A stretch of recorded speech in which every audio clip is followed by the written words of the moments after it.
propiedades de torsión de los instrumentos, según Hilt. Pero, según Casper y colaboradores, los repetidos autoclavados no van a afectar la resistencia a la torsión para limas nuevas, Profile, Vortex, Twisted File y las Highflex. Y según King y colaboradores, la fatiga torsional de las GTX fue menor después de 3 y 7 ciclos de autoclavado. ¿A qué me voy entonces con esto? Si ustedes van a autoclavar sus instrumentos, que todos lo hacemos, por lo menos aparte de que vayan fijándose cómo está el instrumento después de autoclavar, después de lavar, antes de instrumentar, que siempre tienen que fijarse, inspeccionar la lima, bueno, tal vez máximo unas 5 o 6 veces vayan a autoclavar sus limas, o por lo menos al principio, porque muchos están acostumbrados, claro, como somos latinos, a reusar hasta unas 13, 14, 15 veces. Tal vez cuando ya sepan manejar un poquito mejor lo que son los instrumentos rotatorios, puedan hacer, digamos, ese tipo de maniobras, ¿no? Porque ya saben o ya ven con mejor facilidad cómo está la estructura de las limitas, ¿no? Y ya conocen mejor o ya saben qué casos han hecho con qué lima y han dicho, bueno, no, esta lima la anterior semana la he usado para este conducto curvo. Entonces realmente es como si hubiera tenido una mayor fatiga frente a lo que es esa estrechez de los conductos, ¿ya? Tomen en cuenta cada caso. Vamos a pasar esto. Tenemos puntos de referencia, ¿sí? Buenas, bueno, haciendo un paréntesis en eso, ¿no? Sí o sí tiene que ser el autoclave se ha demostrado o hay evidencias de que no afecta de ninguna manera al instrumental, eso es cierto, pero la mayoría de nosotros no tenemos autoclave, me incluyo en eso. Del Pupinel, ¿hay alguna investigación o algo así que hayas visto, Doc? Sí, definitivamente ya no tienen que usar Pupinel. Lamentablemente era el mismo problema en el cual yo me enfrentaba cuando estaba en la especialidad, porque no es que haya salido de la universidad y directamente tenía un consultorio puesto y tenía toda la tecnología a mi lado, ¿no? Esto lo he hecho día a día, o sea, con trabajo todos los días.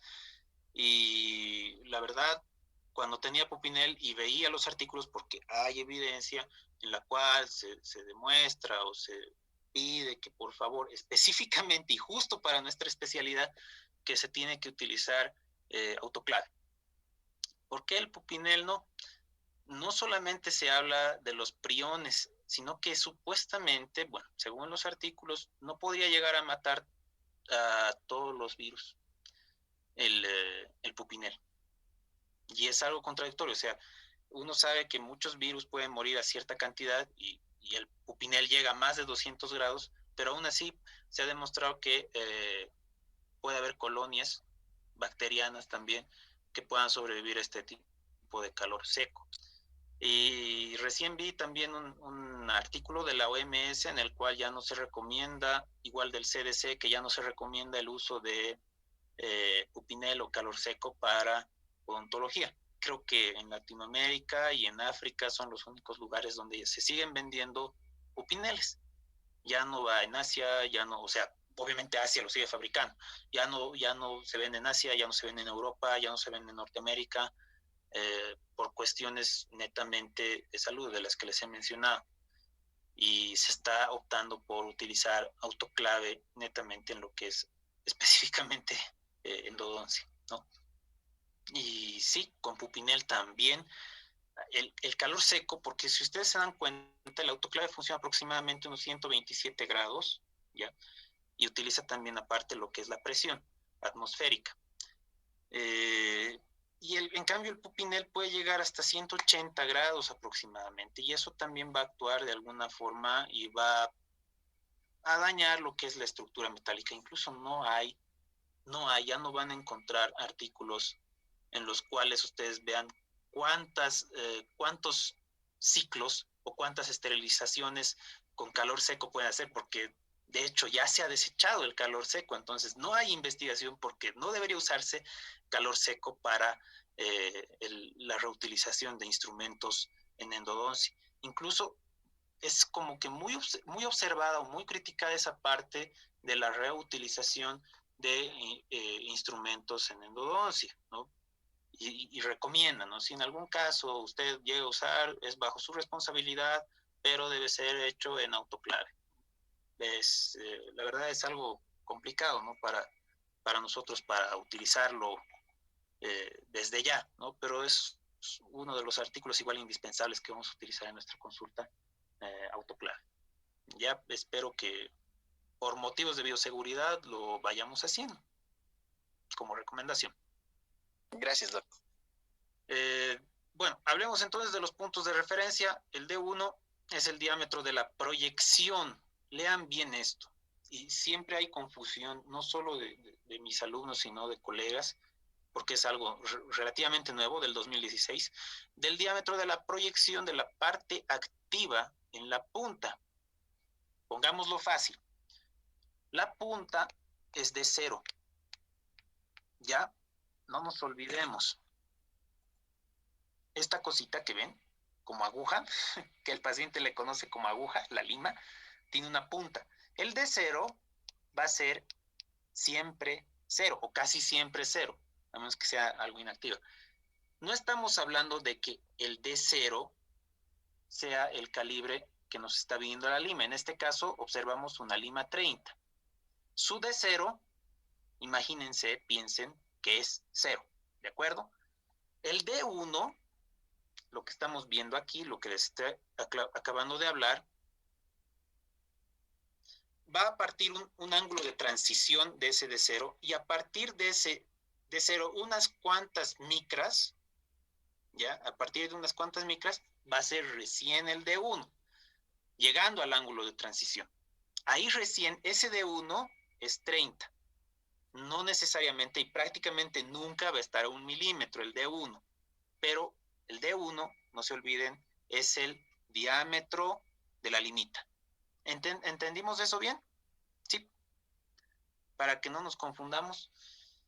El D2 va a ser el diámetro de la longitud, L2, eso sí está a 2 milímetros, por si acaso. D3, el diámetro final de la longitud mínima, perdón, de la longitud mínima de la parte activa, o sea, acá. L1, el largo de la punta, eso prácticamente es muy complicado medirlo, solo de forma con un microscopio electrónico de barrido. La L2 es la longitud del punto de medición AD2, que habíamos dicho que era a 2 milímetros. L3 es la longitud del punto de medición D3 y la longitud mínima de la parte activa, hasta acá. Y la L4 es la longitud del instrumento completo, sin tomar en cuenta, obviamente, lo que es el manguito. ¿Ya? Estamos tomando en cuenta la parte inactiva y la parte activa. Muy bien. Perfecto. Doctor, una preguntita. Sí, Edgar. ¿El collar se encuentra entre el D0 y el D1? ¿El qué? El collar.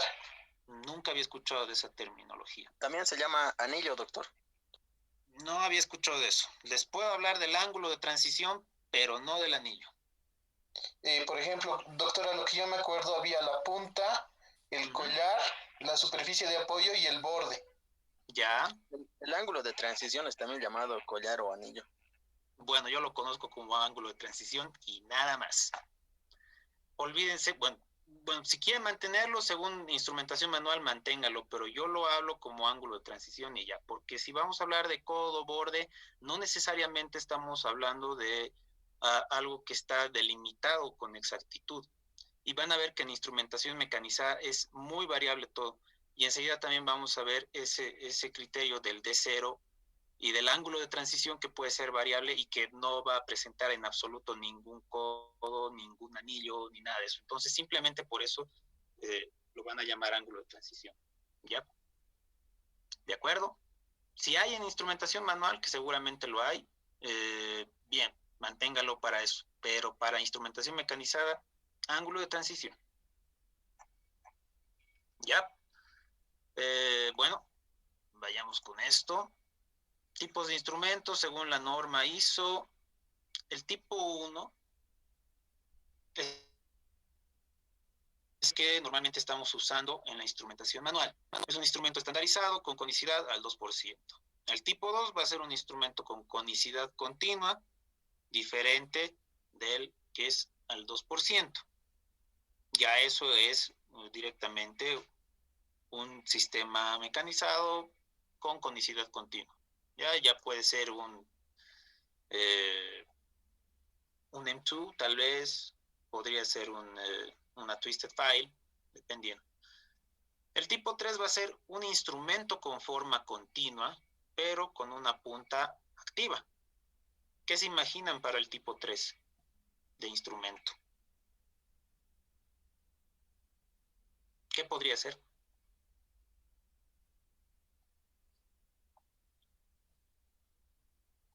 Para un tipo 3, que tenga una forma continua, pero solo en la punta que esté activa o semiactiva. A ver. Diego, que recién se ha conectado tarde. O Verónica Castro, cualquiera de los dos. ¿Qué puede ser un instrumento tipo 3? Un ejemplo del instrumento tipo 3.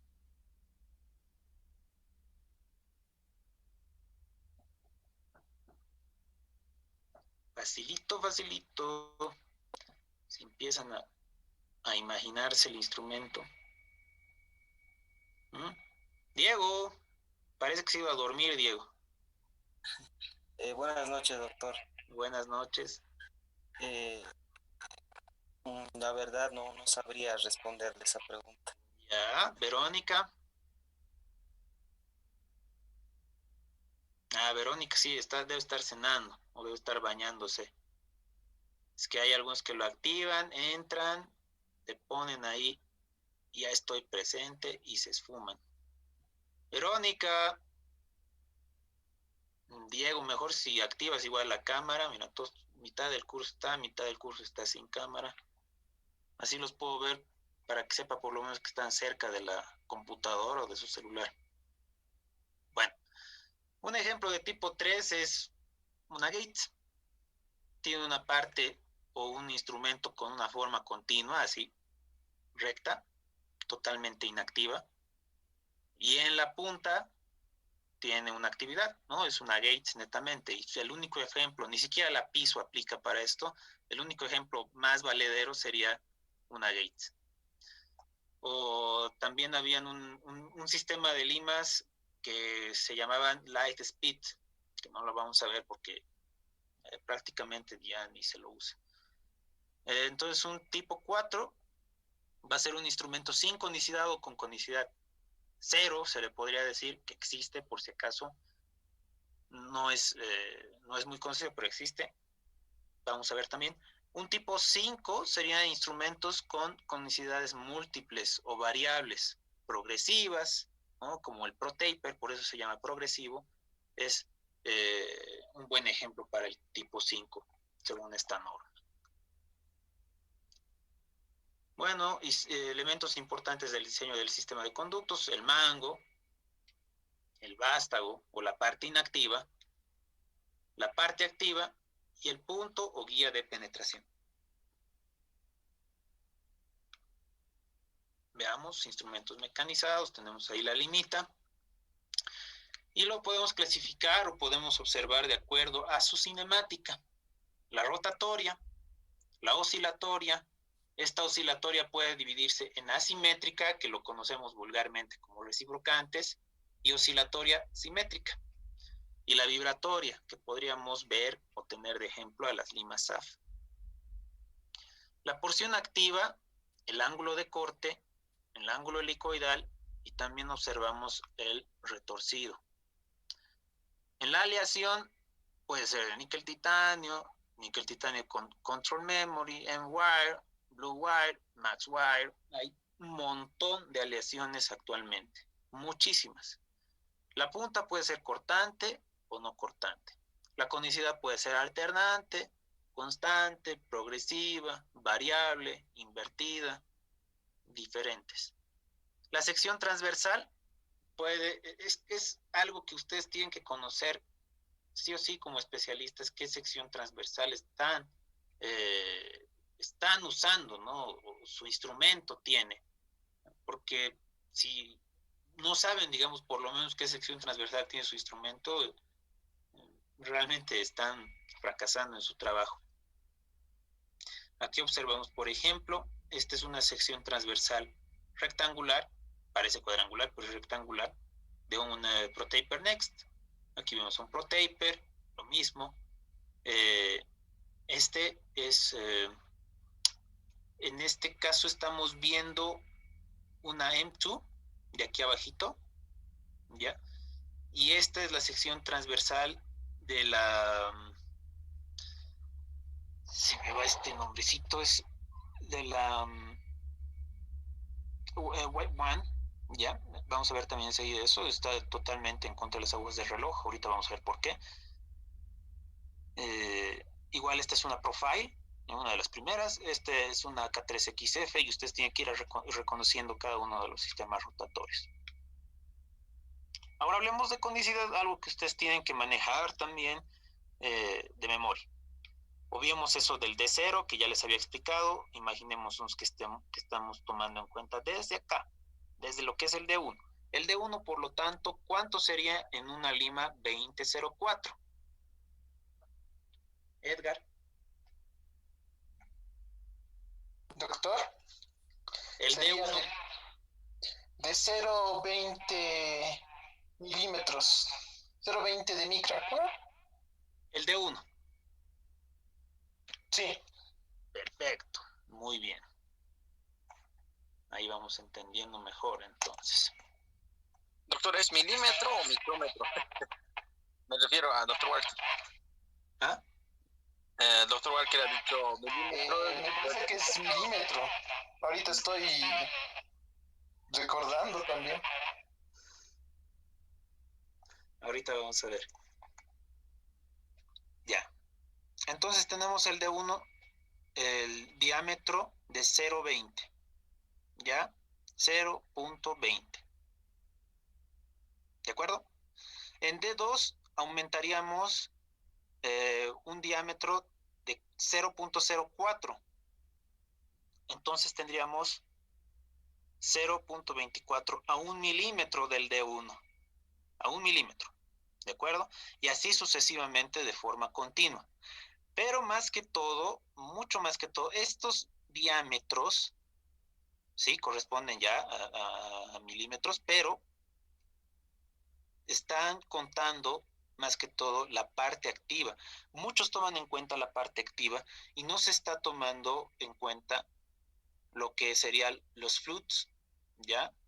¿Por qué no se está tomando en cuenta? Porque en algún caso, si nosotros, o si las industrias juegan con esta parte de los flutes, digamos, o lo hacen más profunda, los canales que igual vamos a ver ya, o lo hacen más extenso, pues en D16 o en D12 va a llegar a tener un diámetro demasiado grande, ¿no? Si están jugando así esta parte. Así que eso tiene que ser variable de alguna forma, ¿ya? La conicidad. O sea, incluso en la conicidad constante, esto es lo que se va a ir a jugar. Ya el pitch, las acanaladuras, y es muy importante que eso sepa. No estoy queriendo decir que la conicidad variable es lo mismo que la conicidad constante. Estoy queriendo decir que los fabricantes van a jugar con esto para mantenerlo constante y no hacer la masa, no hacer el centro, ya que ese centro no sea muy grueso. A eso me refiero. Perfecto, para que no se pierdan en esa parte. Prácticamente todos los fabricantes hacen eso. De alguna forma juegan con esa masa para que no sea grande. Mientras más grande sea la masa, más rígido va a ser el instrumento y también puede haber, digamos, un problema con la parte de deformación, de desgaste innecesario también de estructura dentaria. Para un ejemplo de una 25, de un instrumento 25 al 6%, lo mismo, pero vamos aumentando 0.06 a cada cada milímetro que se vaya avanzando. ¿De acuerdo? Por cada milímetro vamos a expresar el incremento en el diámetro sobre lo que es la superficie de trabajo. Y ahí observemos esta imagen. Hay un ángulo de transición. Si se fijan, como les había comentado, no podríamos expresar como tal un codo, como en una lima K, tal vez, ¿no? Que eso sí se podría ver mucho mejor. En este caso no hay eso. Es muy diferente. Entonces a eso definitivamente sería mejor llamarle ángulo de transición. Entonces tenemos aquí la punta y estamos a unos cuantos micrómetros, no sabemos exactamente a cuántos, eso varía, depende de cada lima también, al de 1. ¿De acuerdo? Tenemos esta parte de la sección. La sección nos va a dar la información sobre la relación de la masa central de la lima, ¿no? Lo que le llamamos alma de la lima, y el diámetro real de trabajo, lo cual nos va a determinar también la profundidad de las espiras, lo que les estaba comentando. Con esto se juega, con la sección, se juega con el alma también, para que nosotros profundicemos esas espiras, profundicemos ese pitch, las acanaladures y mantengamos de alguna forma una estructura adecuada y constante en las limas o en los instrumentos. A mayor masa central, mayor resistencia a la torsión. Va a haber menos flexibilidad, obviamente, porque va a ser más rígido, y menor resistencia a la fatiga cíclica.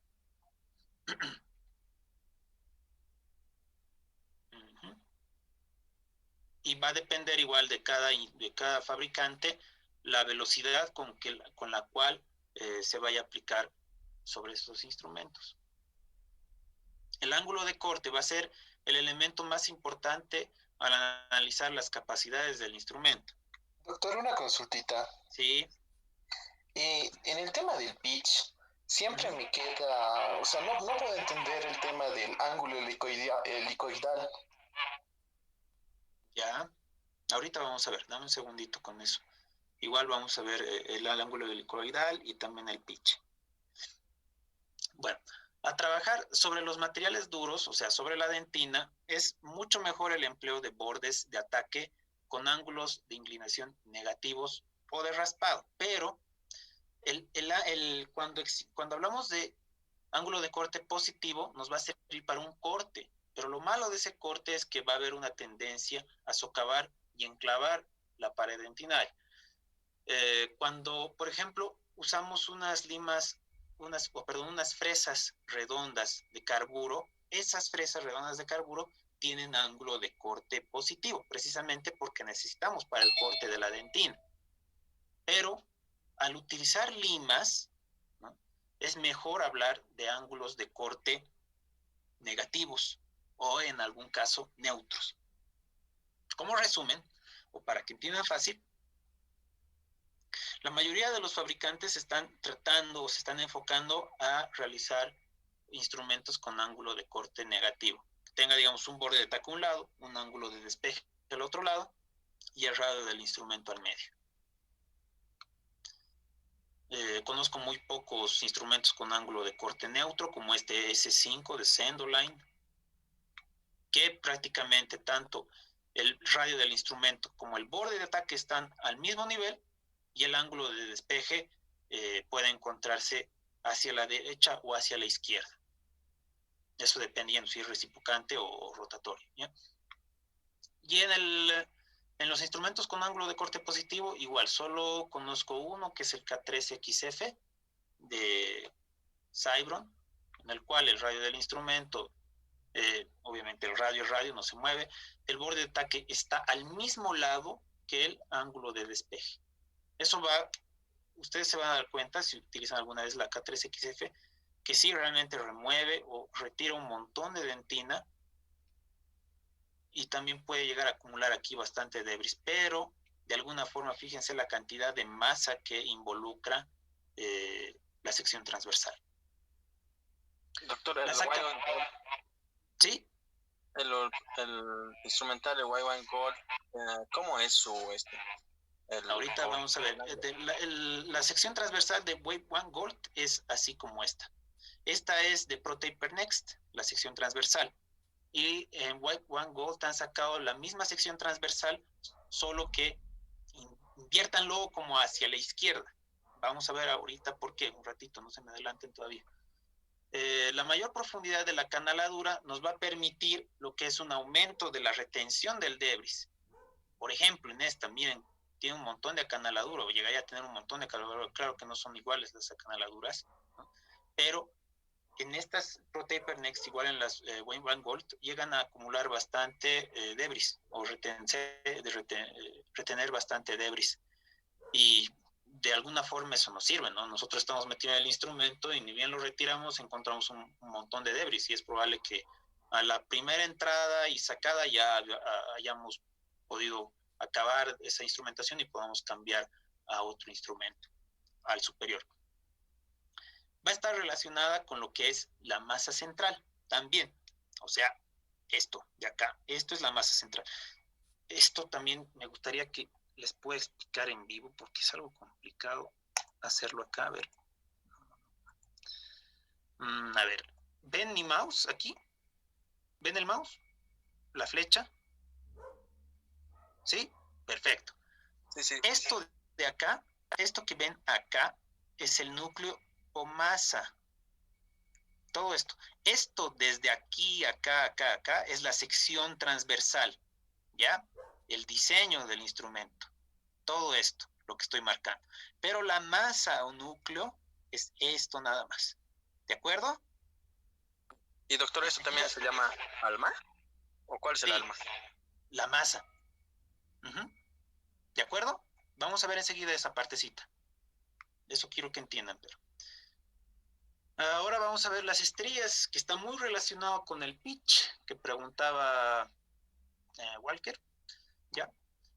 Es el surco en la superficie de trabajo de la lima. En la superficie de trabajo. Acá. Estas son las estrías. ¿De acuerdo? Eso es lo que va a estar en contacto con las paredes del conducto. Eso va a ir cortando, en palabras fáciles, y va a hacer que se acumule en las acanaladuras el tejido blando y los detritos. Su efectividad va a depender de su profundidad, por eso está tan relacionado con las acanaladuras. ¿Ya? La hoja de corte de la lima va a desprender fragmentos dentinares y se corta y atrapa el tejido blando. Eso han debido ver. Ustedes meten alguna lima cualquiera y muchas veces pueden sacar el tejido blando. No necesitan poner o meter tiranervios sí o sí para sacar el tejido blando. ¿Ya? Su efectividad va a depender igual del ángulo de incidencia o de afilado, que ya vemos ahorita. Este es el pitch, ¿ok? El pitch está igual relacionado, todos están relacionados con la estría. Este es el pitch. Sí. Y esto también es netamente variable. No siempre van a tener todos los instrumentos el mismo pitch. La distancia o la separación que tiene entre estría y estría.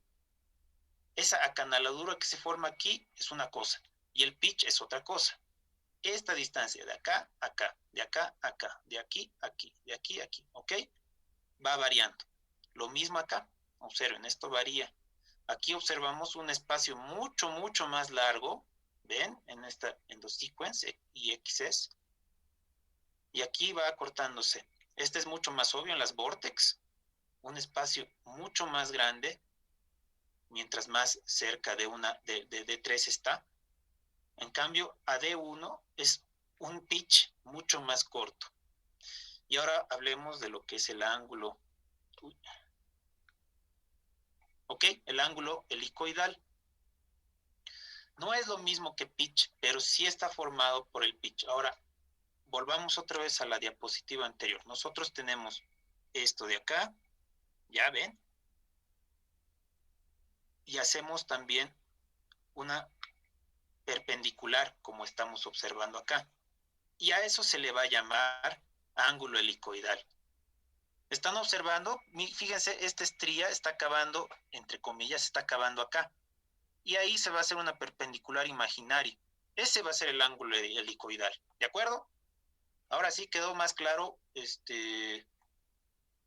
Walker. ¿Esa era tu duda? Mi pregunta sería si el pitch nos determina el ángulo helicoidal. A lo que más o menos le trato de decir es que si es más estrías, hay mayor ángulo. No, no, no. No. A ver. Doctor, El ángulo, por ejemplo, a ver, mira, un cachito. Vamos a variar otra vez. Vamos a poner otra vez aquí atrás. Ups. Aquí atrás. Fíjate. Yo quiero que vean todos esto. Si trazamos, por ejemplo, una perpendicular acá y acá, fíjense cómo haría este ángulo, por eso sería ideal hacer en clases, en vivo definitivamente. Fíjense, este ángulo, a ver, sería, calculando probablemente unos 80 grados, tal vez, ¿ya? ¿Me siguen? Y ahora, en la misma lima, en el mismo instrumento, calculen lo mismo, aquí y acá, no sería lo mismo, va variando. El ángulo helicoidal en muchos de los sistemas puede variar, ¿de acuerdo? Puede cambiar el ángulo acá, aquí puede ser, no sé, 60 tal vez, y aquí 80, ¿ya? No depende sí o sí de cuántas estrías va a tener el ángulo helicoidal, ¿no? Eso no tiene nada que ver, no depende. O sea, si digamos aquí hay un montón de estrías o aquí hay pocas estrías en esta endosequence, no está netamente de la mano con el ángulo helicoidal. Puede ser aquí un ángulo X y aquí otro ángulo. Lo mismo acá, esto es mucho más evidente.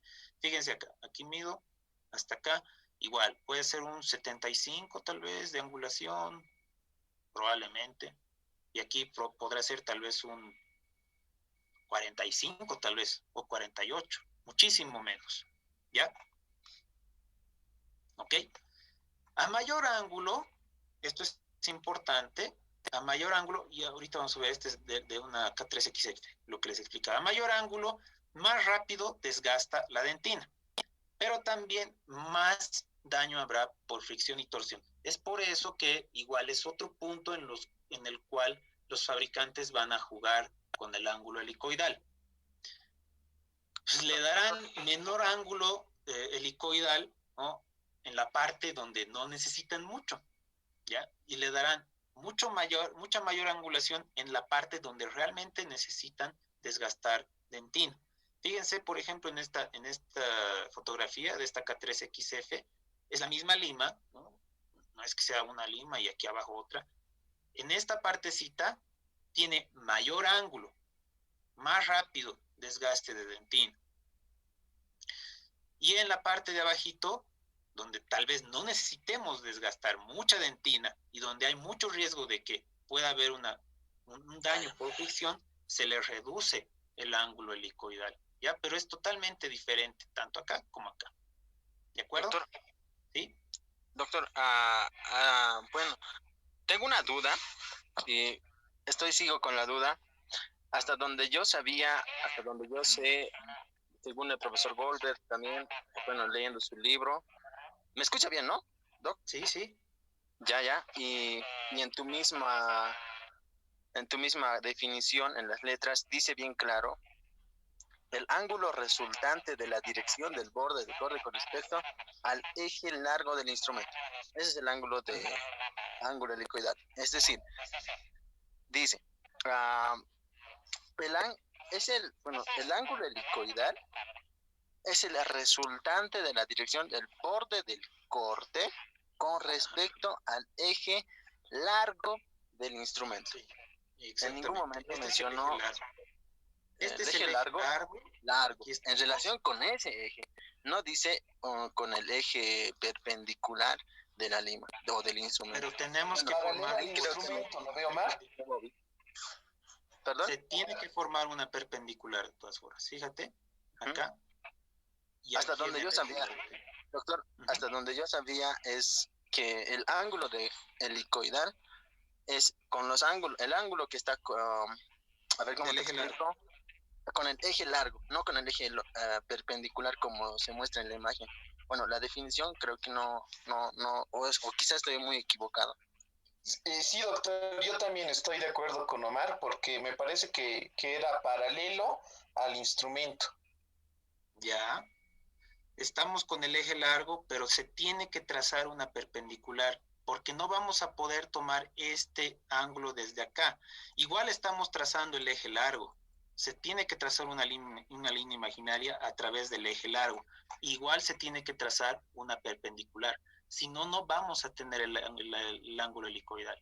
No es lo mismo. Fíjense, los libros y no va a ser lo mismo. Esta perpendicular siempre tiene que ser trazada, pero tiene que partir de lo que es el eje largo, ¿de acuerdo?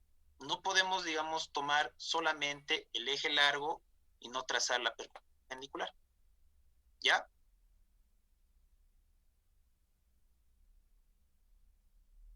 ¿Sí o no?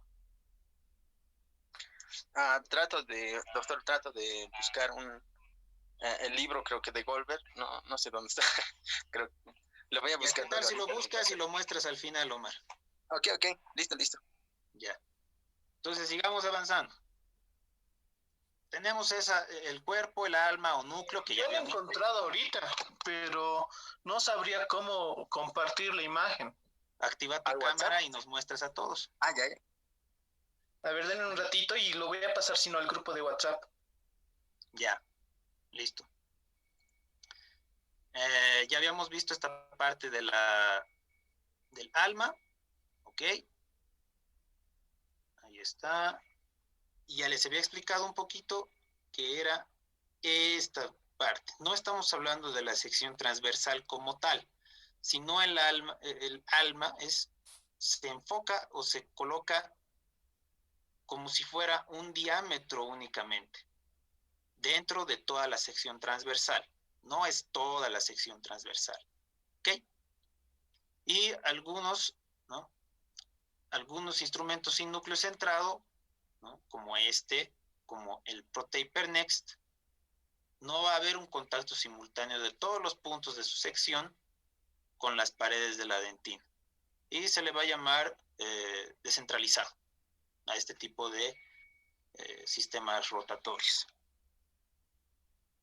Bueno, hay bastantes limas, bastantes sistemas rotatorios mecanizados. Pueden usar el que gusten ustedes. Esta es una cartilla de la HyFlex.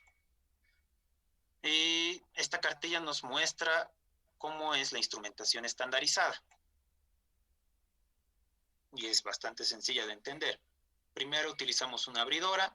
De alguna forma ahí ya se está cambiando esa técnica porque ya dejaría de ser estandarizada si estamos abriendo o si estamos preparando lo que es la parte coronal, de alguna forma sería crown down.